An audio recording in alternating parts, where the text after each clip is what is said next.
نحمده ونستعينه ونستغفره ونؤمن به ونتوكل عليه ونعوذ بالله من شرور أنفسنا ومن سيئات أعمالنا من يهده الله فلا مضل له ومن يضلله فلا هادي له ونشهد أن لا إله إلا الله وحده لا شريك له ونشهد أن سيدنا ونبينا وشفينا وحبيبنا ومولانا محمدا عبده ورسوله الذي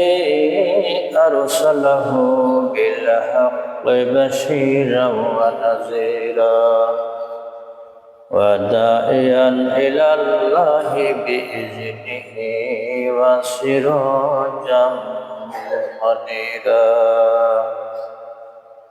فقد قال الله تعالى في كلامه المزيد وفرقانه الحميد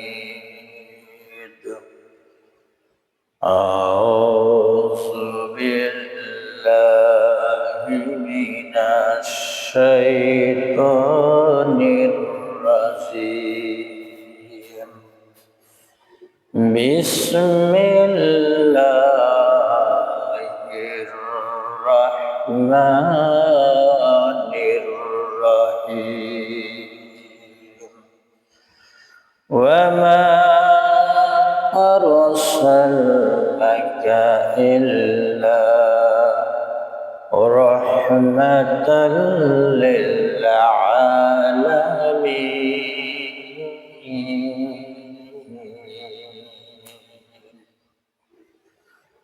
صدق الله المولانا العظيم وصدق رسوله النبي الكريم وقال في شان حبيبي إن الله وملائكته يصلون على النبي يا أيها الذين آمنوا صلوا عليه وسلموا تسليما بلغ العلا بكماله كشف الدجى بجماله حسنت جميع خصاله صلوا عليه وآله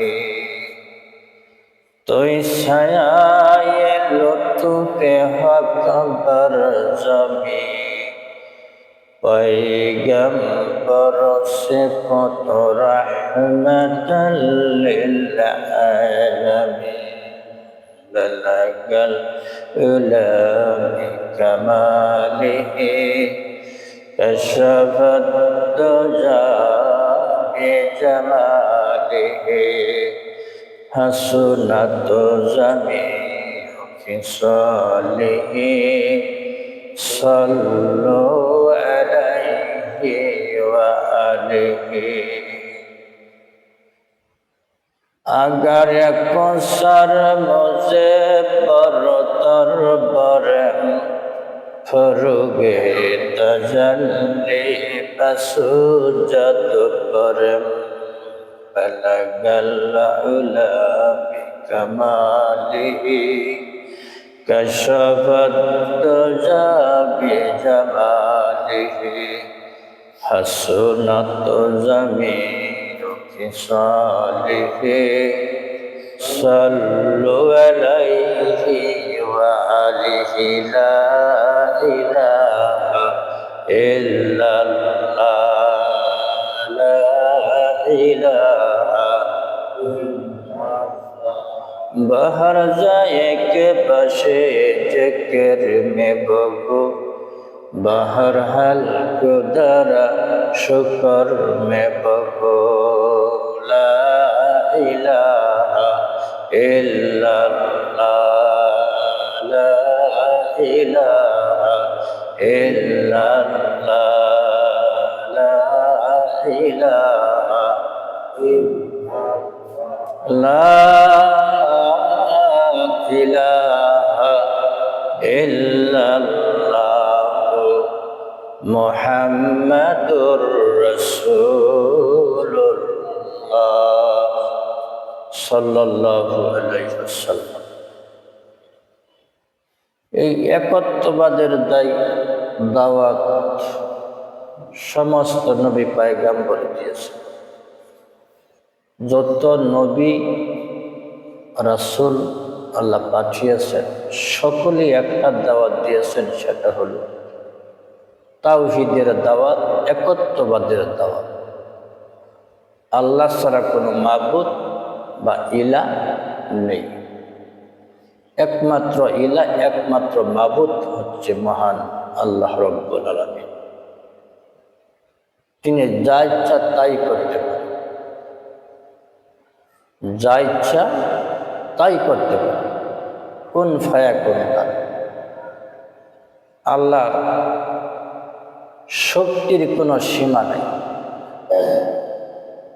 ধৈর্যের কোনো সীমা নাই, রহমতের কোনো সীমা নাই, দয়ার কোনো সীমা নাই। আল্লাহ অত্যন্ত স্নেহশীল বান্দার উপরে, অত্যন্ত দয়াবান। বান্দার স্বভাব হলো গুনাহ করা, আল্লাহর স্বভাব হলো মাফ করে দেওয়া।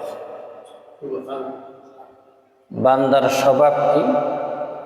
গুনাহ করা। আল্লাহর স্বভাব মাফ করে দেওয়া। আল্লাহ প্রতিশোধ বান্দা দুনিয়াতে নিবে না, আখিরাতে নিবে।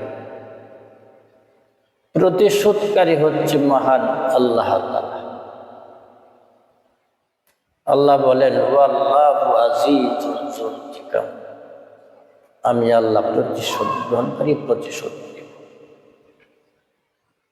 যারা আমার নিয়ামত খাইয়া নিয়ামতের শুকরিয়া আদায় করে না, তাদের প্রতিশোধ নেবেন যিনি, তিনি কে?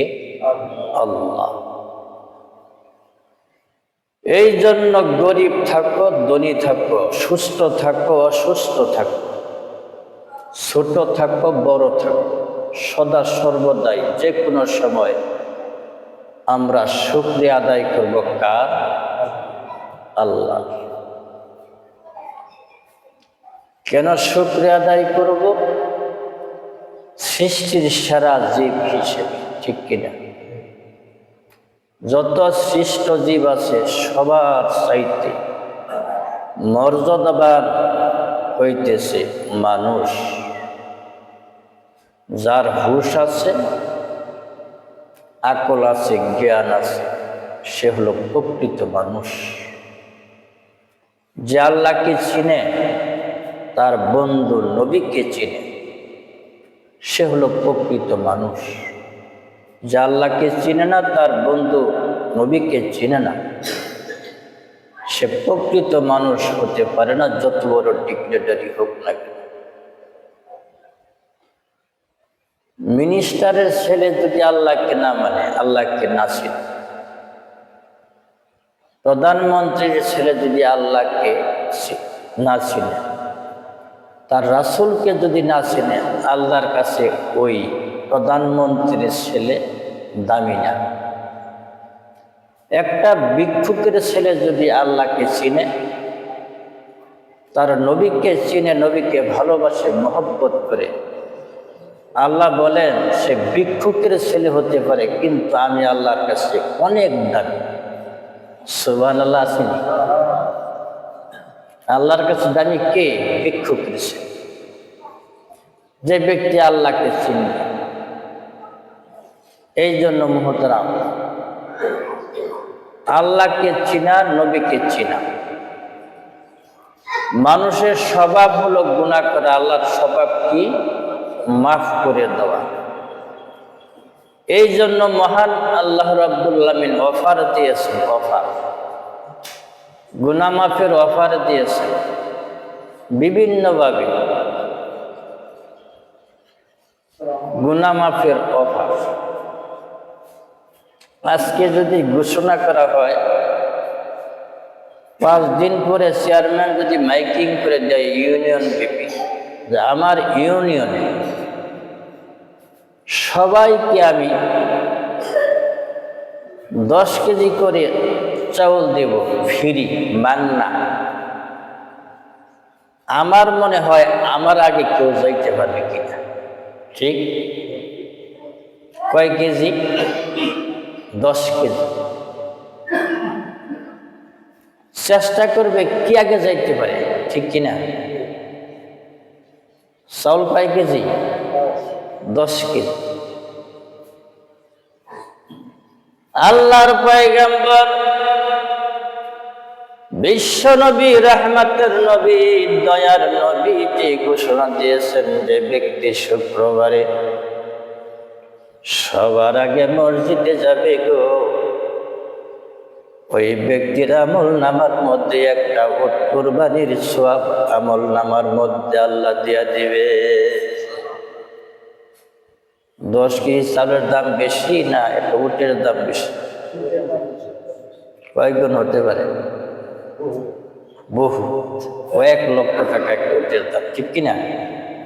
তারা হাজির সাহেব তারা দেখছে উট কত বড়, ঠিক না? উট কুরবানির সওয়াব। আমরা বাংলাদেশের হাজিরা বেশিরভাগ মানুষ কয়েকজন মিলে, 7 জন মিলে, 5 জন মিলে একটা উট কুরবানি দেয়, ঠিক না? খাসি বেশি দেয়। উট কুরবানি যদি দেয় কয়েকজন মিলে দেয়, একা দেয় না। তার কারণ 5-7 লক্ষ টাকা লাগে একটা উট কুরবানি দিতে গেলে। কিন্তু অফারটা হলো যে আগে আসবে একটা উট কুরবানির সওয়াব। এটা অফারটা আমাদের জানা আছে, কিন্তু আমল নাই, ঠিক কিনা? আমল से बनता है जिंदगी, আমল भी জান্নাত কি ও জাহান্নাম भी। আমল করলে জান্নাত দিবেন যিনি, তিনি কে? আল্লাহ। আমল নাই, জানা আছে, জানা আছে, আমল নাই। এই তোমরা এই বসো, জানা আছে, আমল ক্ষেতের মহব্বত, ঠিক না? দুনিয়ার মহব্বত বেশি, কিন্তু বাসতলে থাকতে হবে এই চিন্তা নাই। এই জন্য একটা আমলের কথা বলে দিব, সব সময় মৃত্যুর কথাটা স্মরণ করবেন কমপক্ষে 100 বার দৈনিক। কয়বার? 100 বার স্মরণ করবেন মৃত্যুর কথাটা। দেখবেন আপনার দ্বারা কোনো গুনার কাজ হতে পারবে না। কুল্লু নাফসিন যায়িকাতুল মাউত, 100 বার পড়বেন দৈনিক। কুল্লু নাফসিন যায়িকাতুল মাউত, 100 বার যদি কেহ পড়তে পারে, আল্লাহর কসম তার দ্বারা কোনো গুনার কাজ হবে না। আমলটা করবে। এই আমলটা যে করবে সুদ খাইতে পারবে না, জিনায় লিপ্ত হতে পারবে না, প্রতারণা করতে পারবে না, মিথ্যা কথা বলবে না, ঘুষ খাবে না, অন্যকে ঠকাবে না, ওজনে কম দিবে না, মালে ভেজাল দিবে না। কুল্লু নাফসিন যায়িকাতুল মাউত, এই কথাটা যদি দৈনিক 100 বার স্মরণ করতে পারে, মৃত্যুর কথাটা, ওই লোকের মাধ্যমে কখনোই গুনাহ হতে পারে না। আমল করে দেখবেন, চেষ্টা করবেন আগামী দিন, আজকের থেকে স্টার্ট করবেন, আজকের থেকেই স্টার্ট করবেন। মৃত্যুর কথাটা 100 বার স্মরণ করবেন। যখন আপনি কোদাল হাতে নেবেন, খেতে গেছেন কাজ করতে, আপনি বলবেন কুল্লু নাফসিন যায়কাতুল মাউত। মৃত্যুর কথাটা যদি আপনি স্মরণ করেন, কখনোই আপনি কোদাল দিয়ে আপনি অন্যের বাত্তুর কাটতে পারবেন না। বাধা দিবে কিসে? কুরআনুল কারীম, আল্লাহ। এই জন্য মৃত্যুর কথাটা সাহাবী, সমস্ত সাহাবারাই মৃত্যুর কথাটা বেশি বেশি স্মরণ করেছেন। এমনকি বিশ্ব নবী মৃত্যুর কথাটা বেশি বেশি স্মরণ করতেন আর কাঁদতেন। আল্লাহ অফার দিয়েছেন গুনাহ মাফের জন্য। বান্দা 5 দিন 6 দিন গুনাহ করবে, শুক্রবার দিন জুমায় যখন রওনা হবে, একটা কদম দিবে, একটা কদমের বিনিময়ে রব্বুল আলামিন একটি করে নেকি, একটা করে গুনাহ মাফ করে দিবে। একটা করে নেকি দিবে, একটা করে গুনাহ মাফ। অফার আসেনি। শুধু তাই না, আল্লাহর ঘর মসজিদে প্রবেশ করবে, যখন বলবে আল্লাহুম্মা আফতাহলি আবওয়াবা রাহমাতিক, আল্লাহ তুমি আমার জন্য কি করো? রহমতের ভান্ডার খুলে দাও। আল্লাহ বলেন তোর বলতে দেরি হবে, আমি আল্লাহ রহমতের ভান্ডার খুলে দিতে দেরি করব না। কিন্তু আমরা মসজিদে আসতে মন চায় না, ঠিক না? আল্লাহুম্মা আফতাহলি আবওয়াবা রাহমাতিক, তোমার রহমতের ভান্ডার খুলে দাও, খুলে দাও তোমার রহমতের ভান্ডার। আপনি বলবেন, আমার আল্লাহ বলেন তোর বলতে দেরি হতে পারে, আমি আল্লাহ রহমতের ভান্ডার খুলে দিতে দেরি করি না। ফালিয়াবুদু রাব্ব হাযাল বাইত, আমার ঘরে ইবাদত কর। ও বান্দা, আমার ঘরে ইবাদত করবি, বিনিময় তোরে দেব আমি কি? আল্লাযী আত'আমাহুম মিন জু, তোর খাবারের ব্যবস্থা আমি আল্লাহ করে দিব। শুধু তাই না, মিন জু ওয়া আত'আমাহুম মিন খাউফ, শুধু খাবারের ব্যবস্থাই করব না, তোর ভয়ের কোনো কারণ থাকবে না, চিন্তার কোনো কারণ থাকবে না, টেনশন থাকবে না। সমস্ত টেনশন দূর করে দিবেন যিনি কে? আল্লাহ। আল্লাহ ওয়াদা দিছে বান্দার সাথে, বান্দা তুই আমার ঘরে ইবাদত করবি, তোর খাবারের ব্যবস্থা করে দেব, তোর কোনো টেনশন থাকবে না, দুনিয়াতে কোনো চিন্তা থাকবে না, কোনো ভয় থাকবে না। সমস্ত ভয় এবং চিন্তা দূর করে দিবেন যিনি হলেন আমার আল্লাহ। ঠিক কিনা? আল্লাহ যদি সাহায্য করে, মানুষ যদি ক্ষতি করার জন্য চেষ্টা করে, কোনোদিন ক্ষতি করতে পারবে না যদি আল্লাহ তাকে সাহায্য করে। কথা বলেন ঠিক কিনা? দুশ্মন সে কো নাচ্চ মেহেরবান বা সাদো দোস্ত, দুশ্মন সে কো নাচ্চ মেহেরবান বা সাদো দোস্ত, দুশ্মনের সাধ্য নহে শত্রুতা করিতে, কৃপা যদি করে দুষ্ট তাহার করেছে। সুবহানাল্লাহ। আল্লাহ যদি যাকে সাহায্য করে, কেউ ক্ষতি করতে পারবে না। এই জন্য মুহতারাম, বান্দার স্বভাব হলো গুনাহ করা, আল্লাহর স্বভাব হলো মাফ করা।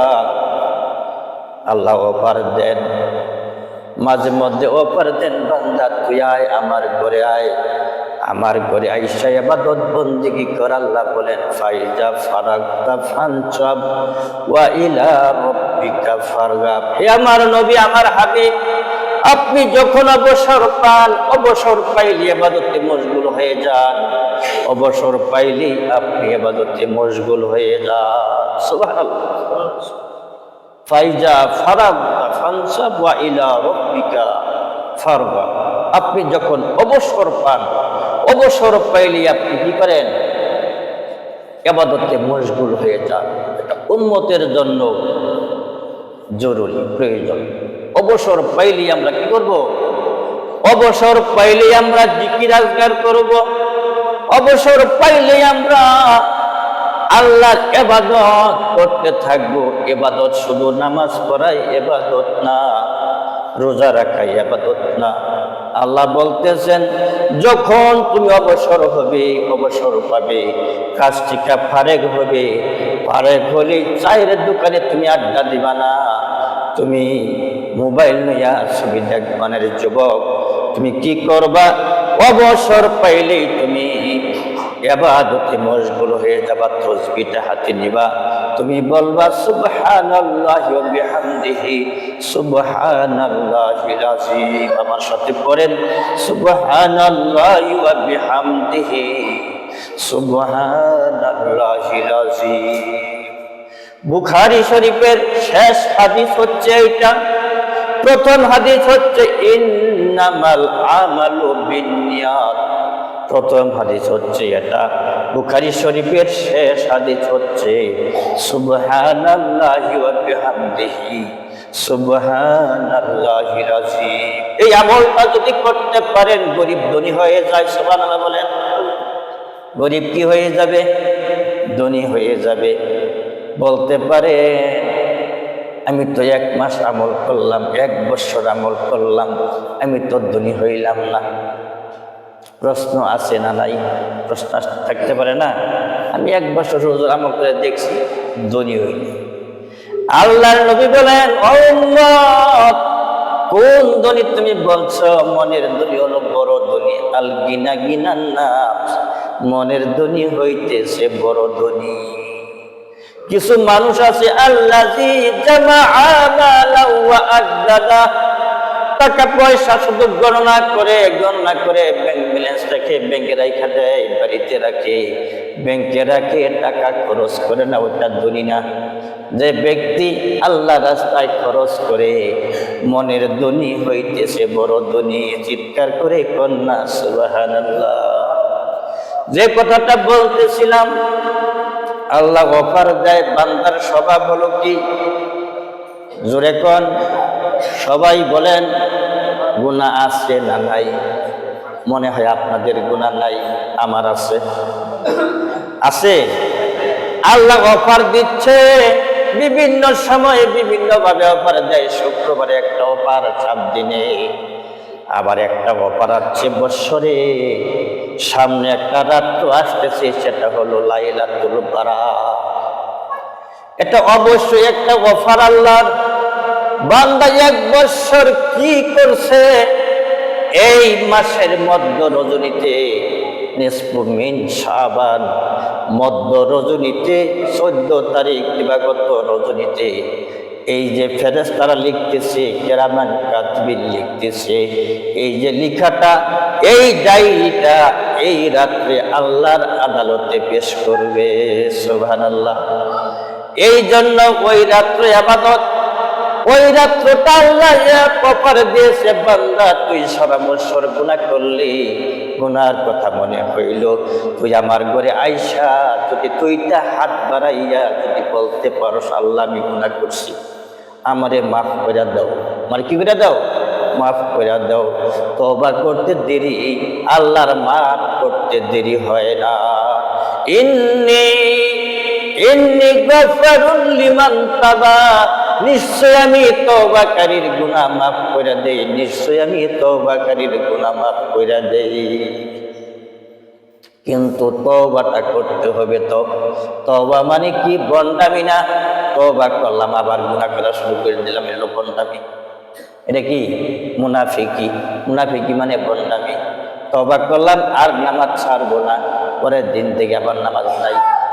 এর নাম হলো মুনাফিক, এর নাম হলো গন্ডামি, কপটতা, ধোঁকাবাজি। তওবা করলে তওবাটা হলো জিন্দেগিতে আমি আর এই গুনাহ করব না, এর নাম হলো তওবা। জিন্দেগিতে আর গুনাহ করব না, নামাজ ছাড়বো না। আল্লাহ অফার দিবেন, সবে বরাতের রাত্রে অফার দিবেন, বান্দা তুই আয় আমারে ডাক, আমার কাছে তওবা কর। তুই 1 বছরে গুনাহ করে ফেলেছিস মনের অজান্তে, শয়তানের ধোঁকায় পড়ে গুনাহ তুই করে ফেললি বান্দা, আমার কাছে তওবা কর, তওবা কর, তওবা কর। নামাজ পড়াই তওবা না। একটা লোক নামাজ পড়তে পারে না হাসপাতালের বেডে, আমার আল্লাহ বলেন বান্দা তোর নামাজ পড়া লাগবে না, রোজা করা লাগবে না। তুই অসুস্থ কেমনে রোজা করবি, তুই অসুস্থ কেমনে তুই নামাজ পড়বি, কিন্তু তোর 2 ফোঁটা চোখের পানি তো ফালতে পারবি। তোর 2 ফোঁটা চোখের পানি আমার আল্লাহর কাছে অনেক বড়। সুবহানাল্লাহ, সুবহানাল্লাহ। বান্দার 2 চোখের পানি, 2 ফোঁটা পানি, জাররা পরিমাণ পানি যদি গুনার কথা স্মরণ করিয়া যদি আল্লাহর দরবারে ফেলতে পারে, জাররা পরিমাণ, আল্লাহর নবী বলেন জিন্দেগীর গুনাহ আল্লাহ মাফ করে দেবে। চিৎকার করে কন্যা সুবহানাল্লাহ। এই রাত্রটা হচ্ছে এই সাদের 14 তারিখ। এখন বর্তমানে মিডিয়ার যুগ, সম্ভবত 4 তারিখ এটা শবে বরাত, ইংরেজি মাসের 4 তারিখ। যারা রোজা রাখবেন 2, 3, 4। এখন মিডিয়ার যুগ, মিডিয়ায় আপনার প্রচার করবে শবে বরাত কবে। তবে আমার যতটুকু জানা আছে 2, 3, 4 তারিখ শবে বরাত আমার জানা মতে। তবে চাঁদ কমিটি চাঁদ কবে উঠছে এটা তারা জানে, এই জন্য মিডিয়ার মাধ্যমে আমরা জানবো শবে বরাত কবে। ওই রাত্রে আমরা ইবাদত করব। আর রোজা রাখলে 2টা, একটা না 2টা, 3টা, এটা হাদিস শরীফ আসছে। এটা সহি কোনো হাদিস না যে রোজা রাখতে হবে, তবে হ্যাঁ আল্লাহর নবী রোজা রাখতেন। আয়েশার ঘরে ওই দিন নবীজি, আয়েশা থেকে বর্ণিত হাদিস, নবী আয়েশার ঘরে রাত্র যাপন করতেছেন। কার ঘরে? আয়েশার ঘরে। নবী বিবিদেরকে বলতো আজকে তোমার ঘরে আমি রাত্রি যাপন করবো। সুবহানাল্লাহ বলেন, তোমার ঘরে আজকে রাত্রি যাপন করতো। যে বিবিকে বলতো ওই বিবি ওই দিন সাজগুজ করতো, নতুন কাপড় পরতো, খুশবু লাগাইতো, আপনার চুলগুলো এলোগুলো থেকে চুলগুলো বাস করতো, খুব পুষ্পাস হয়ে থাকতো। নবী আসবে, নবী আসবে, আমার ঘরে রাত্রি যাপন করবে। আয়েশার ঘরে নবী রাত্রি যাপন করলেন। আয়েশা ঘুমিয়ে গেছে। নবীর সবসময় চাদর ব্যবহার করতেন, এই জন্য নবীকে চাদরওয়ালা বলা হতো। আল্লাহ ডাক দিত, এই চাদরওয়ালা, আল্লাহ মহব্বতের ডাক দিত, এই চাদরওয়ালা। আমরাও কিন্তু ডাকি এই বেনওয়ালা, এই অটোওয়ালা, এই ডাকি না, এরকম ডাকে। আল্লাহ ডাকতো এই চাদরওয়ালা। নবী সব সময় একটা চাদর জড়িয়ে রাখতো, গায়ের মধ্যে চাদর জড়িয়ে রাখতো। আয়েশার ঘরে রাত্রি যাপন করলেন। আয়েশা ঘুমিয়ে গেছে। নবীজির চাদরটা একটা কোনা আয়েশার পিঠের নিচে চলে গেছে। আর নবী বিবির ঘরে, যে ঘরে রাত্রি যাপন করতেন, একবারে লাগালাগি নবী এবং তার বিবি শুইতেন। আমরা তো 1 কিলো দূরে, আধা কিলো দূরে, ঠিক না? পিস্তল, অনেকে আবার পিস্তল বলে রাখে, যে ভয় থাকে স্ত্রীকে মারে নাকি, স্বামীও চিন্তা করে আমারে মারে নাকি, সব প্রস্তুত থাকে পিস্তল নেই। সব স্ত্রীও স্বামীরে ভয় পায়, স্বামীও স্ত্রীকে ভয় পায়, মারে কিনা পিস্তল নিয়ে থাকে, রেডি হয়ে থাকে। তা নবী করতো কি, তার বিবির সাথে একবারে লাগালেগে থাকে, 3 জায়গা লাগালেগে থাকা সওয়াব। সুবহানাল্লাহ। নামাজের কাতারে আর মাহফিলে গেলে একজন আরেকজনের লাইগা, আর স্বামী স্ত্রী যখন শুইবেন তখন একবারে লাইগা শুইবেন, সওয়াব বেশি। আয়েশার পিঠে নিচে নবীর চাদর পড়ে গেছে এই শাবানের 14 তারিখ, এই মাসে।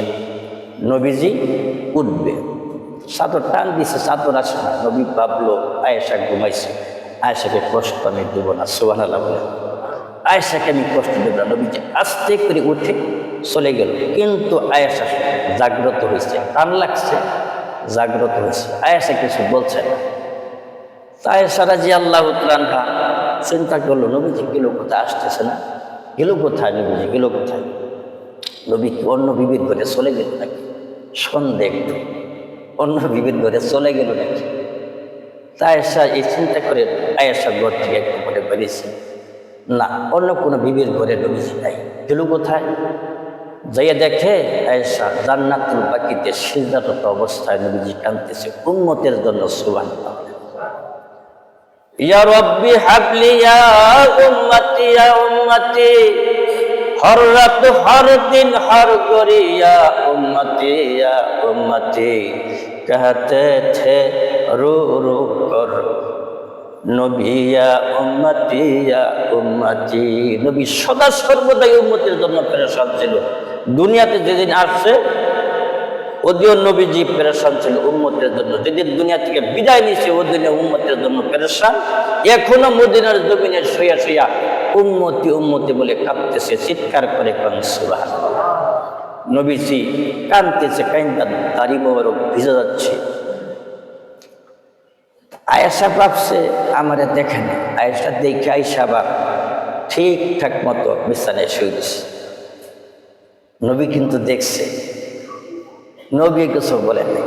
নবী যে আয়েশা শুয়েছে। আয়েশা কই ইয়া রাসূলুল্লাহ কোথায় গিয়েছিলেন? আয়েশা বলেন তুমি তো দেখলাই কোথায় গেলাম। সুবহানাল্লাহ বলবেন না? তুমি তো দেখলাই, দেখছেন। নবীও কিছু বললো না, আয়েশা কিছু বললো না। আয়েশা যে চুপ করে দেখছে নবীকে জান্নাতুল বাকিতে উম্মতের জন্য কাঁদতেছে। নবী আমার ডাক দিয়ে বলেন আয়েশা উঠাও, আর দেরি করো না। তুমি কি জানো না আজকে শাবানের 14 তারিখ আল্লাহ অফার দিচ্ছে গুনাহ মাফের জন্য। চলো যাই আল্লাহর ইবাদত করি। সুবহানাল্লাহ বলেন। আল্লাহর নবী মসজিদে প্রবেশ করলেন, মসজিদে নববীতে প্রবেশ করলেন। আল্লাহর নবীজি নামাজ আদায় করলেন, কুরআন তেলাওয়াত করলেন, জিকির আজকার করলেন। আয়েশা বলেন আমিও নবীর পাশে দাঁড়িয়ে গেলাম, নামাজ পড়লাম, জিকির আজকার করলাম, কুরআন তেলাওয়াত করে সারা রাত্র আমরা দুইজনেই কাটাইয়া দিলাম। আমরাও ইনশাআল্লাহ করবো তো? আমরা ইনশাআল্লাহ করবো তো? গুনাহ আছে? গুনাহ যাদের আছে তারা করবে, যাদের গুনাহ নাই তাদের করার দরকার নাই। কথাটা বুঝতে পারছি? তাদের গুনাহ আছে, অফার। এটা কি অফার? 10 কেজি চাউলের জন্য যদি আগে দৌড়াইতে পারেন তাহলে এত বড় একটা অফার ছাড়া যাবে? রাজি আছি আমরা? রাজি আছি? ইনশাআল্লাহ আমরা আমল করার তৌফিক আল্লাহ দান করুক। আমিন। বন্ধ করুন। নামাজের আগে